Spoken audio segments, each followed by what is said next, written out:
Bienvenue sur Africa 24 dans cette nouvelle édition du 12-15. Voici les titres de l'actualité. Le Niger, le Mali et le Burkina Faso entendent mettre en place une force tripartite. Objectif, lutter contre l'insécurité qui prévaut dans la zone du Liptako-Gourma, zone frontalière des trois pays.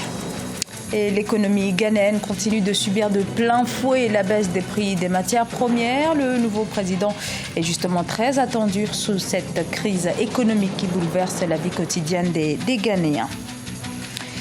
La Guinée s'achemine-t-elle vers un nouveau schéma directeur d'urbanisme pour la capitale Conakry? Celui en vigueur ne répondrait plus aux normes actuelles.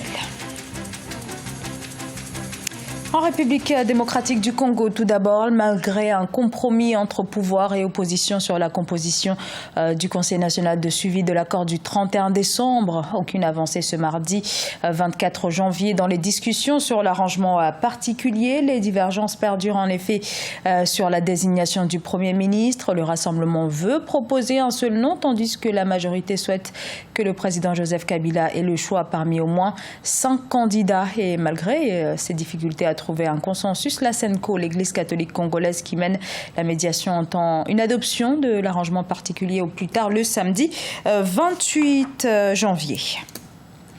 La lutte contre le terrorisme au cœur de la deuxième conférence extraordinaire des pays membres de l'autorité de développement intégré de la région du Liptako-Gourma, l'ALG, qui a réuni ce mardi à Niamey les dirigeants nigériens, maliens et burkinabés.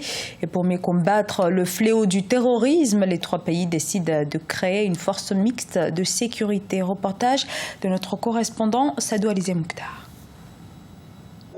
Le Mali, le Niger et le Burkina Faso unissent leurs forces dans la lutte contre le terrorisme et le crime organisé transnational. Réunis à Niamey ce 24 janvier 2017 à la deuxième conférence extraordinaire de l'ALG, l'autorité de développement intégré de la région du Liptako-Gourma, ces trois pays du Sahel ont décidé d'une stratégie commune pour faire face aux défis sécuritaires. Les chefs d'État réaffirment leur engagement à soutenir le rôle actif du G5 Sahel dans la sécurisation et précisent que la force multinationale de sécurisation du Liptako-Gourma, FMS-LG, est une composante de la force conjointe du G5 Sahel dont la création a été décidée par les chefs d'État lors de leur sommet tenu le 20 novembre 2015 à N'Djamena, en République du Tchad. Le Liptako-Gourma est une région située à cheval sur les frontières communes Burkina Faso, Mali et du Niger, couvrant une superficie de 370 000 km². Issoufou Mahamadou du Niger, Rochmark Christian Kaboré du Burkina Faso et Modibo Keïta, Premier ministre du Mali, ont ainsi adopté la révision du traité constitutif de cette organisation. Selon les chefs d'État, cette révision permettra au pays de relever les défis, principalement ceux de la paix, de la sécurité dans la bande sahélienne. Nous avons décidé nous-mêmes de prendre l'initiative de cette évolution, de la mutualisation de nos moyens de renseignement, de nos capacités opérationnelles pour faire face à la situation sécuritaire dans cette zone. C'est sous notre impulsion que nos experts, nos chefs d'état-major et nos ministres se sont réunis et nous ont fait les propositions par rapport au concept opérationnel qui doit être utilisé pour le retour de la sécurité, pour endiguer l'insécurité dans cette zone du Liptako-Gourma. Plus ancienne institution de coopération de la sous-région, l'autorité du Liptako-Gourma est une organisation créée en décembre 1970.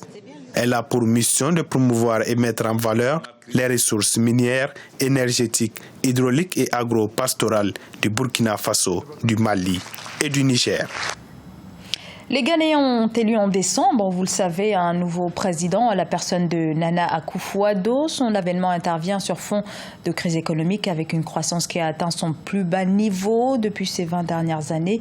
Et c'est dans ce contexte que les attentes sont immenses, comme nous l'explique Birama Saunera. Au Ghana, la relance économique constitue l'une des préoccupations majeures du nouveau gouvernement. Le président Nana Akufo-Addo, investi le 7 janvier 2017, fait face à d'énormes défis économiques, avec notamment les cours des matières premières qui restent relativement bas sur le marché international. The economy was La situation économique était catastrophique avant la prise de fonction du nouveau président. L'inflation est à son plus haut niveau et continue d'ailleurs de grimper. La balance fiscale est aussi mal en point. La dépréciation de la monnaie locale est devenue très inquiétante. La situation de l'emploi n'est pas favorable à nos jeunes. Les défis pour relever l'économie sont très grands. Les clauses des contrats signés avec le FMI ne sont pas des plus aisées pour une économie comme la nôtre. Ces contrats doivent être renégociés. Depuis 2014, les principaux revenus d'exportation ont chuté à cause de la baisse des cours du pétrole, de l'or et du cacao sur le marché international. Les investisseurs internationaux s'inquiètent aussi du climat des affaires. À cela s'ajoute la forte propension de l'État ghanéen à recourir à l'endettement. Au début de l'année 2016, le Ghana a cherché un plan de sauvetage de 918 millions de dollars auprès des bailleurs internationaux. L'investissement est à un très bas niveau, surtout à cause de la montée de la corruption. Mais l'une des principales causes de cette baisse, c'est le déficit énergétique. De nombreux investisseurs sont partis. Mais aujourd'hui, avec les nouveaux dirigeants, nous espérons un changement positif. Le Ghana, il y a encore quelques années, était une destination de rêve pour les affaires. Avec Nana Akufo-Addo, nous espérons une nouvelle confiance des investisseurs étrangers. Au Ghana, l'enthousiasme qui a suivi l'élection du nouveau président Nana Akufo-Addo ne s'est pas encore estompé. Dans une tentative de relancer la croissance, Nana Akufo-Addo a promis lors de la campagne électorale de donner l'emploi aux jeunes et de mettre en place d'autres projets de développement. Des promesses qui sont prises au sérieux par les populations en vue d'améliorer leur situation socio-économique. Le pétrole libyen est entré dans une meilleure conjoncture. La production actuelle est estimée à plus de 685 000 barils par jour contre 622 000 il y a quelques semaines. Une production en hausse donc, et pour générer des bénéfices, la Libye espère le retour des travailleurs étrangers. Birama Saonera. Après la réouverture des principaux ports du croissant pétrolier dans l'est de la Libye, les responsables espèrent le retour des travailleurs étrangers. Objectif, aider à stimuler la production pétrolière. En septembre 2016, la Société nationale des pétroles a rouvert 3 ports sur le littoral au site de Benghazi. La levée de ces longs blocus dans le port a aidé à relancer la production de pétrole de la Libye. Nous invitons le personnel étranger à revenir et à reprendre le travail. La zone que nous avons délimitée est une zone sûre jusqu'à la périphérie de Sirte à l'ouest. Elle est sous la protection de l'institution pétrolière dont la direction générale et le centre des opérations sont à Sirte. Les ports de Es-Sider et de Ras Lanouf, les plus importants de la région orientale du pays, ont été fermés pendant plus de 2 ans avant que l'armée nationale libyenne ne les reprenne des mains d'une faction rivale. La fermeture de ces ports pétroliers a eu un impact très important sur les usines qui ont cessé de fonctionner et qui souffrent également de l'absence de maintenance régulière. Il y avait 19 unités de stockage au port en état de fonctionnement, mais après les affrontements militaires qui ont récemment eu lieu, certaines unités de stockage ont été détruites, ne laissant que 4 utilisables. Nous travaillons actuellement à la maintenance de certains entrepôts et nous espérons qu'ils seront bientôt en état d'usage. La sécurité demeure une préoccupation majeure.